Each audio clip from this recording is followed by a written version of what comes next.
প্রিয় সংগ্রামী ভাই বোনেরা, আজকে বুক ভরা কষ্ট গত 17 বছরের কিছু অভিযোগ নিয়ে এখানে দাঁড়িয়েছি। আমরা আউটসোর্সিং কর্মচারী গত 17 বছর যাবৎ লাঞ্ছিত বঞ্চিত হয়েছি। এই স্বৈরাচারী সরকারের আমলে আমরা মুখ খুলে কোনো কথা বলতে পারি নাই। এখন সময় এসেছে আমাদের কথা বলার।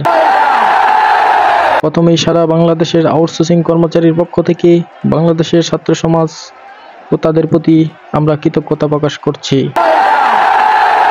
15 বছর ক্ষমতায় থেকে বিভিন্ন অনিয়ম দুর্নীতির পাহাড় গড়ে তুলেছেন শেখ হাসিনা সরকার ও তার অঙ্গ সংগঠনের লোকজন। এই স্বৈরাচারী সরকারকে বিতাড়িত করেছে বাংলার ছাত্র সমাজ ও সাধারণ মানুষ।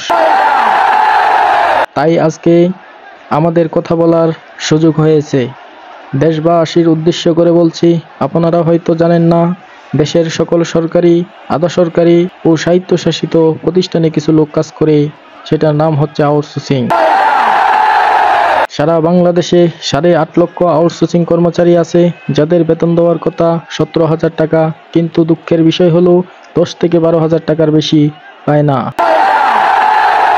প্রতিটা কর্মচারীদের জন্য সরকারি যে বরাদ্দ আসে, এখান থেকে প্রায় অর্ধেক টাকা কেটে নিয়ে যায় ঠিকাদার নামক ওই রাক্ষস।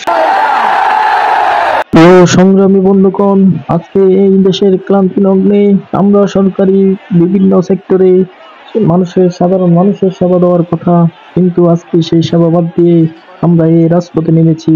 কারণ একটাই, কারণ আমাদের দেয়ালে পিঠ থেকে মধ্যযুগীয় কায়দায় এতদিনকে আমাদেরকে যারা শোষণ করেছে, এখন এসে সেই শোষণ আর করা চলবে না। সরাসরি আমাদেরকে সরকার পরিচালনা করবে এবং আমাদের চাকরি স্থায়ী করতে হবে। কাজ করব সরকারি প্রতিষ্ঠানে, বেতন ভাতা দিবে সরকার, ঠিকাদার রাখার কি দরকার? দেশে নতুন করে যেহেতু স্বাধীন করা হয়েছে, মানুষের কথা বলার অধিকার ফিরিয়ে দেওয়া হয়েছে, আমরাও চাই আউটসোর্সিং নামক দাসপ্রথার বিলুপ্তি। আমাদেরকে ঠিকাদার মুক্ত করতে হবে এবং স্ব প্রতিষ্ঠানে সকল কর্মচারীদের চাকরি স্থায়ী করতে হবে। আমাদের বেতন নাই, বোনাস নাই, 6 থেকে 12 মাস পর একবার বেতন দেওয়া হয়, আর সেই টাকায় আমাদের সংসার চলে না। বর্তমান সময়ে 13-14 হাজার টাকায় সংসার চালানো বড়ই কষ্টসাধ্য। এই ঠিকাদার স্বৈরাচারী সরকারের সাথে হাত মিলিয়ে আমাদের বিভিন্ন সুযোগ সুবিধা থেকে বঞ্চিত করা হয়েছে। আমরা স্বাধীনভাবে বাঁচতে চাই, এই ঠিকাদারের হাত থেকে মুক্তি চাই। ঠিকাদারের সাথে হাত মিলিয়েছে সরকারি কিছু অসাধু কর্মকর্তা, আমাদের অনেক সহকর্মী ভাইদের চাকরি খেয়েছে।